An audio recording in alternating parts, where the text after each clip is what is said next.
How do you do, ladies and gentlemen? My name is George Arliss, and I have the pleasure of introducing to you the distinguished German actor, Conrad Veidt. European film circles are aroused over the audacity of Conrad Veidt, the first German screen favorite to visit America and take back a frank message of warning as to what is wrong with European motion pictures and motion picture methods as compared with American pictures and methods. Interviews with Veidt, in which he directs European film producers to go to America and learn, are being reprinted far and wide in continental papers and magazines. It has just been learned. Veidt is now on his way back to America to fulfill a 3-year contract with Carl Laemmle. He will arrive in New York, January 24th, and proceed shortly thereafter to Universal City, where his first Universal role will be in The Chinese Parrot, a big mystery photo drama, which Paul Lenny is to make for Universal. It is of interest to note that Lenny directed Veidt in some of his best-known European pictures. Veidt's recent visit to America was at the request of John Barrymore, who engaged him to appear in the forthcoming Barrymore picture, The Beloved Rogue. After Veidt completes his work in The Chinese Parrot, he probably will be starred in The Man Who Laughs, Universal's proposed super adaptation of Victor Hugo's famous romance. Veidt, after signing up with Universal and finishing his work in the Barrymore picture, returned to Germany to wind up his affairs in that country and to transfer his personal belongings to Hollywood. He was eagerly besieged by European trade and newspapers for his observations on American production. Without mincing matters, he told them why American pictures are the most popular all over the world. Teamwork, not money alone, is the answer to America's success, he said. When a picture goes into production, everything and everybody is subordinated to the picture and its success. Without further ado, I am pleased to introduce Mr. Conrad Veidt. How do you do, ladies and gentlemen? This is Conrad Veidt, and I want to share with you my experiences in making films in Hollywood. It is erroneous to believe that only money, and plenty of it, is the essential and the main reason why American films are so successful. It is not the money. I am of the opinion that with the great facilities of the American studio at one's disposal, a very good picture can be made for $125,000 and less. While working 3 months in the Hollywood studio, I have learned a lot. I might say that I am the first European screen actor who has returned to his native country to tell of his observations made while actually at work on a picture. We have heard from numerous directors and producers who have crossed the ocean. Now let's hear from an actor of the screen. Everybody asks me, what is the secret of the American film success? From the director down to the last mechanic in the technical department, everybody and everything is ready for the production, and for that only. From the moment the camera clicks, only one axiom and one sentiment prevails. Our film must be a hit. No personal interests are allowed to interfere. There is only one God, the picture. They call it teamwork in America. It means that everybody, even the most renowned actor, must subordinate himself to the one goal. The whole film, or then go to America and learn how to treat the coming generation of players.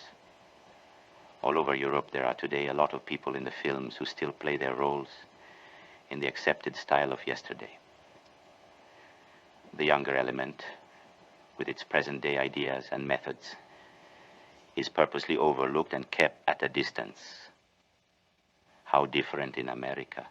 Every producer and every director of distinction is constantly on the lookout for new faces and new talent.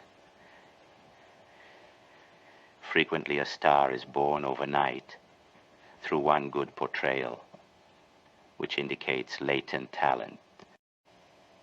And by the same token, well-known actors and actresses whose stars seem to be fixed forever to the film firmament are sinking into oblivion because he or she was content to rest on the laurels of a half a dozen hits and had forgotten that stardom in America entails the obligation to be constantly original, not to play all roles after one standard pattern.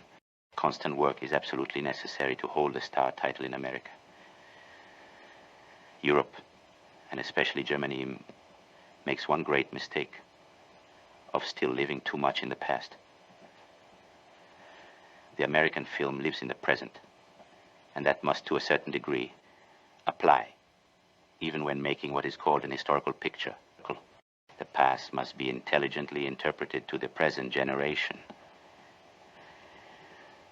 Look at your scripts.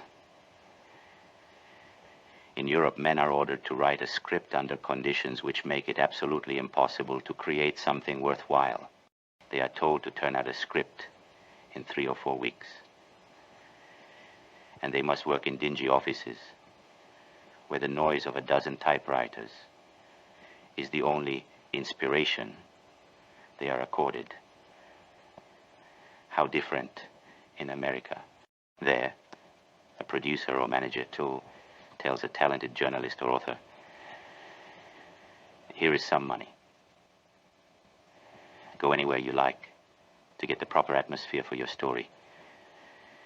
Meet interesting people, talk to them, learn their viewpoints, their customs, then write.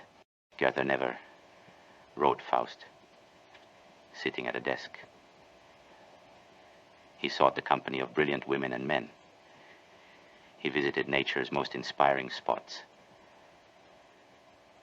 Then there is the cutting of the film. The American film editor has the final cutting, after all the others have got through. These editors see to it that the film has the proper tempo and pep. Whereas in Europe, the director and the rest of them frequently resent an editing which shall eliminate unnecessary lengths. As regards the country itself, the stretch from Los Angeles to Beverly Hills and further out to the numerous studios, the first impression is overwhelming. To me, it was the most beautiful spot I had ever laid eyes on.